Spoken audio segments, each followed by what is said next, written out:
नमस्कार।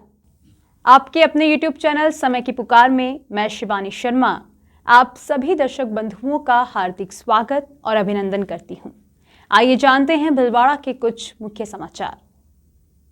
लोकसभा क्षेत्र से भाजपा प्रत्याशी दामोदर अग्रवाल अपना नामांकन दाखिल करेंगे। इस अवसर पर स्थानीय आजाद चौक में प्रातः 9:30 बजे आयोजित विशाल आम सभा को राजस्थान के मुख्यमंत्री भजनलाल शर्मा, प्रदेश अध्यक्ष सीपी जोशी, राष्ट्रीय मंत्री एवं प्रदेश सह प्रभारी विजया ताई रहाटकर सहित कई वरिष्ठ नेता संबोधित करेंगे। जिला प्रवक्ता अंकुर बोरदिया ने बताया कि विशाल नामांकन सभा में मुख्यमंत्री, प्रदेश अध्यक्ष एवं प्रदेश सह प्रभारी के साथ ही लोकसभा सह प्रभारी कजपाल सिंह राठौड़, जिला संगठन प्रभारी रतनलाल गाडरी, सांसद सुभाष बहेड़िया, लोकसभा प्रत्याशी दामोदर अग्रवाल, पूर्व मंत्री प्रभुलाल सैनी, जिला अध्यक्ष प्रशांत मेवाड़ा, बूंदी जिला अध्यक्ष सुरेश अग्रवाल, जिला प्रमुख बरजी देवी भील, विधायक उदयलाल भड़ाना, गोपाल खंडेलवाल, लालाराम बैरवा, गोपीचंद मीणा, लादूलाल पीतलिया, जब्बर सिंह सांखला, विधायक प्रत्याशी विठल शंकर अवस्थी, लोकसभा संयोजक शक्ति सिंह कालिया सहित कई वरिष्ठ नेताओं की भी विशिष्ट उपस्थिति रहेगी। भीलवाड़ा लोकसभा सीट से कांग्रेस प्रत्याशी डॉक्टर सीपी जोशी ने नामांकन पर्चा दाखिल किया। कांग्रेस से लोकसभा प्रत्याशी डॉक्टर सीपी जोशी ने कहा है कि 2014 के बाद एग्रीकल्चर और शिक्षा के क्षेत्र में कितना क्या हुआ, यह सब आपके सामने, और इससे पहले जो कुछ हुआ वह सबको पता है। उन्होंने कहा कि भीलवाड़ा में रोजगार की आवश्यकता है और कांग्रेस आई तो हम बेरोजगार युवाओं को रोजगार देने का काम करेंगे। डॉक्टर जोशी ने नामांकन पर्चा भरने के बाद पत्रकारों से बातचीत करते हुए कहा कि प्रदेश में खासकर भीलवाड़ा में रोजगार की खासी समस्या है। पिछले 10 सालों में भाजपा ने रोजगार के कोई अवसर पैदा नहीं किए, जबकि यहाँ बड़े अवसर पैदा किए जा सकते हैं, चाहे वे सरकारी हो या निजी क्षेत्र में। उन्होंने कहा कि हमने भीलवाड़ा को पानी दिया, सड़कें दी, लेकिन इन 10 सालों में क्या विकास हुआ है, किसी से छिपा हुआ नहीं है। उन्होंने कहा कि जिस तरह से टेक्नोलॉजी बदल रही है, उस टेक्नोलॉजी का फायदा उठाकर रोजगार पैदा करना मेरी इच्छा है।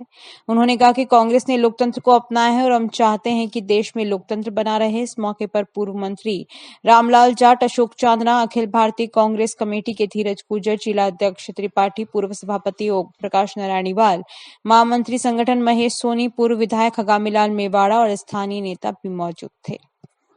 इसमें आपने पूछा था, वापिस मैं रिपीट कर रहा हूँ कि भीलवाड़ा की मतदाताओं का मैं आभार व्यक्त करता हूँ कि 2009 में भी भीलवाड़ा के मतदाताओं ने मुझे इस क्षेत्र का सांसद बनाने का अवसर दिया। जब मैं चुनाव लड़ने आया था तब मैंने उस समय कहा था कि भीलवाड़ा के पीने की पानी की समस्या निदान नहीं कर पाऊंगा तो मैं चुनाव लड़ने नहीं आऊँगा। भीलवाड़ा के मतदाताओं के आशीर्वाद से, मेरे पार्टी के नेतृत्व के आशीर्वाद से मुझे भारत सरकार में मंत्री बनने का अवसर मिला और इस समस्या का निदान करने का मैंने प्रयत्न किया। 5 साल के टेन्योर में जितनी वित्तीय स्वीकृति करानी थी वित्तीय स्वीकृति करे, काम प्रारंभ किया, लेकिन पानी घरों में नहीं पहुंचा था।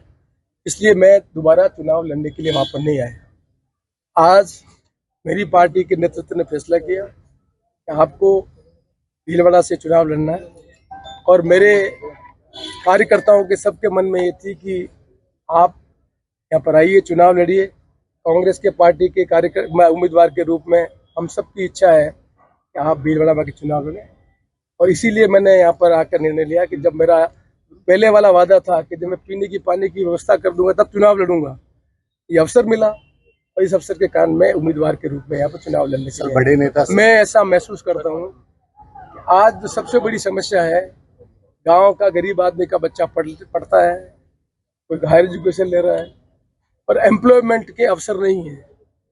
भीलवाड़ा एक पोटेंशियल इलाका है जहाँ पर सरकारी नौकरी के अलावा भी यदि सरकार ठीक ढंग से यहाँ के पोटेंशियल को हार्नेस करे तो एम्प्लॉयबिलिटी के चांस बनते हैं।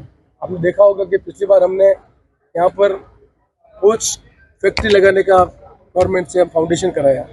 उसके पीछे उद्देश्य था कि जिससे यहाँ पर रोजगार के अवसर उपलब्ध हो।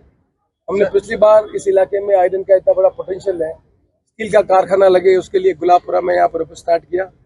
इच्छा थी कि जिससे एक बड़ा एम्प्लॉयमेंट की स्थापना हो सकेगी। सर, यहाँ के नौजवान बच्चों को स्किल ट्रेनिंग करने के लिए स्किल सेंटर की व्यवस्था की, जिससे स्किल ट्रेनिंग लेकर वो सरकारी नौकरी नहीं कर सके लेकिन अर्ध सरकारी नौकरी करने का उसे अवसर मिल सके। आज मैं महसूस करता हूँ कि नौजवान पीढ़ी के जो खास तौर से गरीब परिवार के बच्चे पढ़ लिख कर आ गए, उनके लिए एम्प्लॉयमेंट के अवसर उपलब्ध करना किसी भी जनप्रतिनिधि का आवश्यकता होती है कि सरकार के साथ उन जो पोटेंशियल इलाके के उसके लिए काम करे। इसलिए मेरे मन में ये इच्छा है कि जो सबसे बड़ा मुद्दा है वो यहाँ पर बच्चों के रोजगार के अवसर प्रदान करना, और जिस तरह की टेक्नोलॉजी बदल रही है, आज हम कल्पना नहीं करेंगे आर्टिफिशियल इंटेलिजेंस आने के बाद इस हिंदुस्तान में नहीं दुनिया में जिस तरह का परिवर्तन होगा, उसमें और एम्प्लॉयमेंट की संभावना बढ़ेगी जब हम हमारे बच्चों को उसके लिए अपने तैयार करें। इस तरह की इंस्टीट्यूट यहाँ पर आनी चाहिए। पिछले 98 में मंत्री बना, आप जानकर आश्चर्य करेंगे, आईटी हिंदुस्तान में आ गई थी, लेकिन आईटी में तमिलनाडु और बेंगलोर में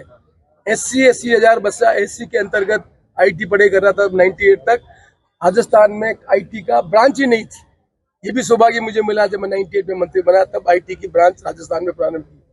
मैं ये महसूस करता कि समय आ गया है कि जो ये बदलाव हो रहा है उस तरह के इंस्टीट्यूट यहाँ पर आने चाहिए, जिससे यहाँ का क्षमतावान बच्चा आर्टिफिशियल इंटेलिजेंस के बारे में पढ़ सके, और जो समाज में परिवर्तन हो रहा है उस तरह के लिए एजुकेशन लेकर आगे आकर एम्प्लॉयमेंट के अवसर को उपलब्ध करा सके। इसलिए मेरी इच्छा ये है, एम्प्लॉयमेंट को क्रिएट करने के लिए चाहे सरकार से मैं एंटरप्राइज करने की स्थापना करने की आवश्यकता हो, चाहे यहाँ पर नई टेक्नोलॉजी की इंस्टीट्यूट लाकर यहाँ के बच्चों को ट्रेनिंग कराकर एजुकेशन का अवसर करने का अवसर मिले, वो उपलब्ध कराना चाहिए। मैं अंत में बात करने से पहले कहना चाहता हूँ, क्या आपके मन में कल्पना है यदि पानी की व्यवस्था नहीं होती तो 2009 के बाद यहाँ पर जितनी पानी की बेस इंडस्ट्री है, यदि वो इंडस्ट्री सस्टेन नहीं होती तो एम्प्लॉयमेंट बढ़ता क्या?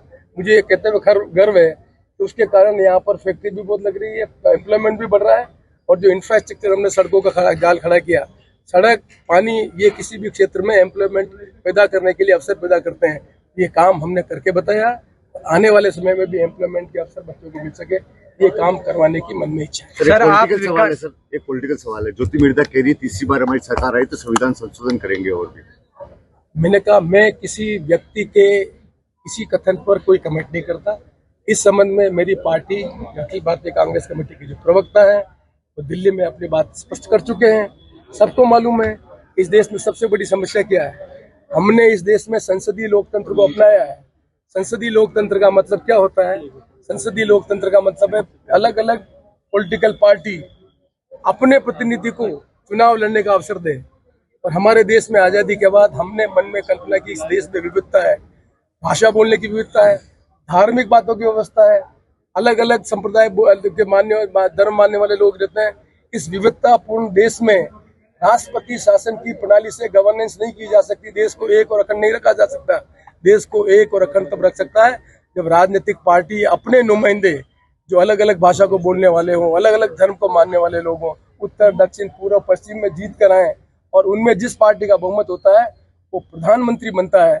और जो संविधान की हमने कल्पना की उस संविधान के अंतर्गत जुडिशरी, एग्जीक्यूटिव और लेजिस्लेटर, ये तीनों मिलकर देश के नीति बनाकर निर्माण करने का काम करते हैं। ये काम कांग्रेस ने 1947 से लगाकर आज तक किया है। 1947 का देश और आज के देश 2014 के पहले का देश, 2014 का पहले का देश, इस देश में लाइफ एक्सपेक्टेंसी कितनी बढ़ी, एजुकेशन में क्या हुआ, हेल्थ में क्या हुआ, एग्रीकल्चर में क्या हुआ, क्या यहाँ पर कृषि जिन्स पैदा होते थे। हमने हरित क्रांति भी की है, हमने दूध की क्रांति भी की है, हमने साइंटिफिक टेम्पर डेवलप किया है, हमने अटलांटिका की जाने की व्यवस्था की है, हमने चंद्रमा में पहुंचने की व्यवस्था की है, परमाणु व्यवस्था करने का काम किया। ये काम हम संसदीय लोकतंत्र में कर सके क्योंकि हमारे पार्टी के नुमाइंदे अलग अलग सांसद बनकर जाते थे और बहुमत के आधार पर देश के प्रधानमंत्री बनते थे। और नेतृत्व करके कांग्रेस पार्टी ने नीति बनाकर देश का निर्माण किया। कि देश में संसदीय लोकतंत्र में आज पार्टी के वोट नहीं मांग रहे। आप में से कोई मुझे बताए तो भारतीय जनता पार्टी के नोमिनल के नाम पर वोट मांग रहे हैं? नहीं। मोदी जी के वोट मांग रहे हैं। तो संसदीय लोकतंत्र की क्या लोकतंत्र? तो सबसे बड़ी आवश्यकता है संसदीय लोकतंत्र इस देश में बना रहे। अलग अलग राजनीतिक पार्टी की विचारधारा के लोग अलग अलग विचारधारा के प्रतिनिधि के रूप में जनता के बीच में जाएं, अपनी नीतियां बनाएं और बहुमत के आधार पर सत्ता बनाकर नीति बनाकर देश का निर्माण करें। ये काम नहीं होगा तो जिस इलाके की समस्या है, या सांसद थे, दिल्ली की 10 साल की सरकार है, इस इलाके की समस्या के लिए एक शब्द बोले। शहर के भीमगंज थाना क्षेत्र की गुलजार नगर कॉलोनी में रहने वाली एक महिला की संदिग्ध परिस्थितियों में मौत हो गई। महिला का गला कटा हुआ है। इस घटना को लेकर पुलिस का कहना है कि महिला को अस्पताल पहुंचाने वाले लोग महिला के द्वारा ही अपना गला रेतने की बात कर रहे हैं। वहीं मृतका के पीहर पक्ष की ओर से ससुराल पक्ष पर गला काटकर हत्या का आरोप लगाया जा रहा है। फिलहाल मामला संदिग्ध है। भीमगंज थाना प्रभारी आशुतोष पांड्या ने बताया कि पांसल चौराया स्थित एकता कॉलोनी निवासी जास्मीन बानो पत्नी असलम मोहम्मद सिलावट अभी अपनी ननद पिंकी के गुलजार नगर स्थित मकान पर थी, जहां से उसे गंभीर हालत में कुछ लोग एमजी हॉस्पिटल लेकर आए। डॉक्टर ने जैस्मीन को परीक्षण के बाद मृत घोषित कर दिया। जास्मिन का गला कटा हुआ था। उसे अस्पताल लाने वाले लोगों ने पुलिस को बताया कि जास्मिन ने खुद ही गला अपना काटा। वहीं दूसरी ओर मृतका के पीहर पक्ष का आरोप है कि ससुराल पक्ष के लोगों द्वारा उसे कुछ दिनों से लगातार परेशान किया जा रहा था। क्रय कलेश के चलते ससुराल पक्ष के लोगों ने उसकी गला काट के हत्या कर दी। पुलिस फिलहाल मामले को संदिग्ध मान रही है। पुलिस ने बताया कि परिजनों ने अभी कोई रिपोर्ट नहीं दी, जिससे स्थिति साफ नहीं हो पाई। रिपोर्ट आने के बाद ये पता चल पाएगा कि जास्मिन के साथ क्या घटना हुई। शव को मोर्चरी में सुरक्षित रखवा दिया गया। दो जन को मार दिया, उन्हें गाड़ी में बैठा मार दिया। वो उन्हें जंगी चौक में गणी मारी है लोग, मारी उन्हें लात का कुछ लोगों ने मारपीट करी। इसके ससुराल वालों ने, इसकी ननद, इसका जेठ, दोनों जेठों ने मारी। हमें तो पता भी नहीं चल गया। 2 साल परेशान कर दिया। अरे उस ससुराल में मेरी बच्ची अकेली थी, बाकी सब एकजुट थे, एक परिवार के थे। उन्होंने कहा था कि तुम्हारी बेटी नस काट ली हाथ की, ले जाओ। फिर बाद में कहा कि भाई गला काट लिया, इस लाश को ले जाओ। बस ये मेरे भाई को कहा उसने फोन करके। हमारे तो फोन भी नहीं आया। 5:30 पौने 6 बजे करीब फोन आया। मेरी बच्ची रोजे में थी, रोजे में गला काटा है मेरी बच्ची का। अरे भूख के प्यास में। मेरा नाम अख्तर हुसैन है। अब आप क्या चाहते हैं? मैं इंसाफ चाहता हूँ, मेरी बेटी के साथ इंसाफ हो। जो भी उसके साथ से भी गलत किया है तो उसको सजा चाहिए। मुझे इंसाफ चाहिए, मेरी बेटी को इंसाफ चाहिए। जब तक पूर्व मुख्यमंत्री गहलोत ने कहा कि केंद्र की भाजपा सरकार ईडी, सीबीआई द्वारा द्वेषतापूर्ण कार्रवाई करवा रही है। विपक्षी पार्टी के नेताओं को जेलों में बंद किया जा रहा है। तो 2 मुख्यमंत्रियों को जेल में डलवा दिया गया है, जिसे लेकर पूरी दुनिया ने हमारा मजाक बन रहा है। गहलोत आज भीलवाड़ा से लोकसभा प्रत्याशी बनाए गए। कांग्रेस के वरिष्ठ नेता व पूर्व विधानसभा अध्यक्ष डॉक्टर सीपी जोशी के समर्थन में आयोजित नामांकन सभा को संबोधित कर रहे थे। गुलाबबाग में आयोजित सभा के मौके पर पूर्व सीएम गहलोत ने देश की मीडिया पर भी सवाल उठाते हुए कहा कि आज के समय में मीडिया भी केंद्र सरकार के दबाव में काम कर रहा है। उन्होंने गोदी मीडिया बताते हुए कहा कि पत्रकार भी निष्पक्ष नहीं है। कांग्रेस का शासन था तो दिल्ली वाला मीडिया सब दिखाता था। जब तक मीडिया में कोई इशू नहीं बनता है तो लोगों को सरकार के कारनामे पता नहीं चल पाते हैं।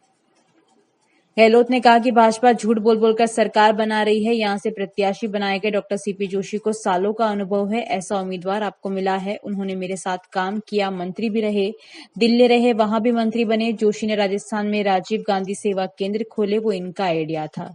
और रेल मंत्री भी बने तो भिलवाड़ा को कारखाना दिया, लेकिन वो काम पूरा नहीं हो पाया। गहलोत ने कहा कि मैं उम्मीद करता हूं कि जोशी इस बार भी आपके लिए काम करने में कोई कमी नहीं रखेंगे। उन्होंने सभा मौजूद पदाधिकारियों व कार्यकर्ताओं से आह्वान किया कि सबको सीपी बनना होगा। गांव-गांव में जाकर लोगों को समझाएंगे, तब जाकर हम कामयाब होंगे। घर घर जाकर प्रचार करना है। जनता का प्यार होता है तो हम सफल होते हैं। हम अभी बाड़मेर से प्रचार करके आ रहे हैं, वहां भी सरकार ने कई अव्यवस्थाएं फैला रखी है। सभा को कांग्रेस प्रदेश अध्यक्ष गोविंद डोटासरा, पूर्व मंत्री रघु शर्मा, अशोक चांदना, रामलाल जाट, धीरज गुजर, दामोदर गुजर सहित कई कांग्रेस नेताओं ने संबोधित किया। इस दौरान जिले भर से आए कांग्रेस पदाधिकारी व कार्यकर्ता मौजूद रहे। एमपी तो कोई बन सकता है, चॉइस एमपी बन गए बीजेपी के, कोई आवाज नहीं रहता है कि आरसीपी की उठाई, हाँ यमुना की उठाई, हाँ इंटरस्टेट के कोई पानी की योजना की उठाई, ना कोई काम किया। डरते मोदी जी से हमेशा। दबंग आदमी है, जाएंगे दबंग होके पैरवी करेंगे आपकी, ये आपकी नहीं करेंगे, पूरे राजस्थान की करेंगे दिमाग के अंदर। वो व्यक्ति है। अब आपके ऊपर है, चुनाव होते, देखो चुनाव होते हैं, पैसा उनके पास भरमार है, जिस जगह का दूर बजा के देश के अंदर खाते बंद कर दिए कांग्रेस के, 12 खाते बंद कर दिए। यूएनओ ने संयुक्त राष्ट्र को बोलना पड़ा, ये मजाक बना रखी है हिंदुस्तान के अंदर। चुनाव चल रहे हैं और मेन बड़ी पार्टी का अकाउंट बंद कर दिए गए हैं। इतनी बड़ी आलोचना करी यूएन ने। 200 मेंबर है दुनिया के अंदर, बोल पूरी दुनिया में हमारी बदनामी हुई। अमेरिका, जर्मनी कह रहा आपने क्या मजाक बना रखी, 2 मुख्यमंत्री बंद क्यों किया आपने, डेमोक्रेसी कैसे बचेगी वहां पर? अब बताइए, ये स्थिति में हम चल रहे हैं। भीलवाड़ा के तमाम निवासियों को मैं अपील करूंगा, मानवीय अपील। पहले मैं आया था जब सीपी जोशी चुनाव लड़ रहे थे लोकसभा के पहली बार, तब भी आपने हमारा मान सम्मान रखा, भारी बहुमत इनको कामयाब किया था। मैं उम्मीद करता हूँ इस बार कोई कमी नहीं रखोगे, ये मैं आपसे अपील करना चाहता हूँ।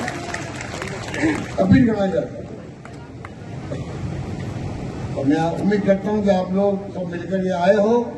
गांव में, ढाणियों में, जब तक आप सब सीपी जोशी नहीं बनोगे, मैं 5 बार एमपी रहा हूं। मैं भी एमपी का उम्मीदवार सब गांव में जा नहीं सकता, इतना बड़ा क्षेत्र होता है। और अब अंत में हिंदुस्तान के सम्मानीय साधु संतों और महात्माओं ने प्रत्येक भारतीय से ज्यादा संख्या में मतदान करने की अपील की है। अपनी संस्कृति बचाना है, अपने देश को सुरक्षित करना है और अपने बच्चों को अच्छी दिशा में ले जाना है, तो और कोई विकल्प नहीं है। हमारे मंदिर, हमारे धार्मिक स्थान, साधुओं से प्रेम भाजपा ने किया है। जैसे मनुष्य शरीर बार बार नहीं मिलता, ऐसे ही देश के लिए अच्छे अवसर बार बार नहीं मिलते। इस अवसर है, इसका सदुपयोग करिए। ओम शांति शांति शांति। आइए चुने उनको जो राष्ट्र को चुन रहे हैं, संस्कृति को और संस्कारों को चुन रहे हैं। चलिए हम निकलें और वोट दें। सारे काम छोड़ दो, सबसे पहले वोट दो। सनातन हित के लिए, राष्ट्र हित के लिए आप सभी बिल्कुल 17 तारीख को सपरिवार सहित घर से बाहर निकलकर मतदान जरूर करें। मतदान अवश्य कीजिएगा और मतदान करते समय यह अवश्य ध्यान में रखिएगा कि हमारा यह मत, हमारा यह वोट उन्हीं को जाना चाहिए जो देश की सीमाओं की सुरक्षा के लिए प्रतिबद्ध है, जो अपने सांस्कृतिक धरोहर के लिए जागरूक है। लोकतंत्र का अगर संजीवनी बूटी है तो वो है मतदान। बहुत जिम्मेदारी के साथ आपने अपनी इस भूमिका को निभाना है। समस्त इस लोकतंत्र के महाउत्सव के पर्व पर जो सौभागी होने वाले हैं, उन सभी लोगों से एक अपील करना चाहूंगा, इस संभावित ध्वजा को हमें फिर से एक बार प्रदेश में लहराना है। चुनाव के इस दौर में जनता जनार्दन और सनातन धर्म का पालन करने वाले बाबा के भक्त सभी लोग पूरी निष्ठा से सनातन धर्म को मजबूती देने वाले, बाबा महाकाल की उपासना करने वाले और भव्य रामलला का मंदिर बनाने वालों को आज हम लोग चुने। मानवता और इंसानियत की रक्षा करने वालों को इस चुनाव में चयन करके सरकार में और व्यवस्था में लाना चाहिए। हरिओम तत्सत, हरिओम तत्सत। आप सभी भक्तों से, देशभक्तों से हमारा निवेदन है, 17 नवंबर को मतदान का बहुत बड़ा पर्व है। हम लोगों का कर्तव्य है, जो लोग भगवान श्री राम के भक्त हैं, भगवान कृष्ण के भक्त हैं, भगवान शिव के भक्त हैं, सनातन धर्म की रक्षा में तत्पर हैं, उन लोगों के पक्ष में हमको मतदान करना है और सभी को करना है। मेरी सभी मतदाताओं से अपील है कि अपने मत का प्रयोग करें। आप अपने विवेक से उस सरकार का चयन करें जो सबके विषय में चिंतन कर सके, जिनकी गारंटी आपके भविष्य को सुरक्षित करे। उस सरकार का चयन करें जो राम राज लाने में सक्षम हो, जिस सरकार में सनातन धर्म का पताका हमेशा ऊपर रहे। उस सरकार का चयन करें जो मंदिरों और मठों की रक्षा कर सके।